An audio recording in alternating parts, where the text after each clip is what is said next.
Ikakagulat nga ng sobra ni Doc Robert ang ebidensyang dadating sa kanila dahil magkakaroon na nga ng kasagutan kung sino ang taong tumulak sa ama niyang si Don Pepe sa bangin. Dito nga ay mapapasa kamay na ng mga pulis ang video recording ng nangyaring aksidente kay Don Pepe, kaya naman ay agad nga nila itong ipapakita kay Doc Robert. Samantala ay magkakaroon nga ng good news sa Apex dahil sa tuluyan na ngang magbabalik si Annalyn sa pagtatrabaho dito. Kaya naman ay agad na ipapatawag ni Giselle ang lahat ng tauhan sa Apex upang i-welcome si Annalyn sa pagbabalik nito sa kanila. Tuwang-tuwa naman na lalapit si Zoe kay Annalyn at sasabihin nga nito na sa wakas nga daw ay magkakaroon na siya ng kakampi at pariringgan pa nga niya si Justin na meron nga daw na taong humahaba na ang sungay at manang-mana sa nanay nito. Pero agad namang sasagutin ni Justin si Zoe na ibig sabihin ba daw nito na kriminal din siya katulad ng kanyang nanay na si Moira.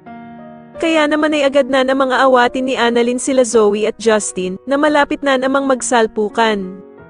Sa kabilang banda naman ay ikakagulat nga ni Doc Carlos ang biglaang pagpunta ng ex-wife niyang si Irene Benitez sa Eastridge, kaya naman ay agad niya itong tatanungin kung ano daw ang ginagawa nito dito. Pero mukhang may binabalak lang talaga si Irene sa kanya at dito nga ay sasagutin lamang siya nito na gusto lang naman daw niyang magpagamot ng sakit niya dito sa Eastridge. Samantala ay meron na naman ngang bagong pasyente na dadalhin sa Apex at bagong makikilala ni Annalyn at eto nga ay si Carla na magpapa-opera sa kanya ng kakaiba nitong sakit. Sa kabilang banda naman matapos nga ang lahat ng paghihirap na dinanas ni Moira, ay mukhang madadala nga siya ni Jingay sa kabutihan matapos ang ginawang pagbabasa nito sa kanya ng Bible. Kaya naman ay magugulat ang lahat sa muling paglabas ni Moira sapagkat tila magbabago na nga ang ugali nito at mas pipiliin na nga lang niyang gumawa ng kabutihan.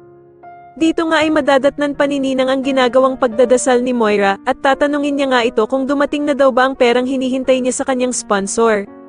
Subalit ikakabigla naman nila ang isasagot ni Moira dahil sa hindi na nga daw siya gaganti sa kanila dahil sa nagbago na nga daw siya at hindi na siya gagawa ng masama. Sa tingin niyo totoo na nga kayang naging mabait na itong si Moira at dapat na nga ba talaga siyang magbago na ng tuluyan? Mas lalo na nga talagang nagiging exciting ang mga susunod na kaganapan kaya naman ay mas lalo pa nating abangan ang mas lalong gumigandang abot kamay na pangarap. Maraming salamat po sa inyong panonood at sana po ay mas subscribe niyo ako. Maraming salamat po.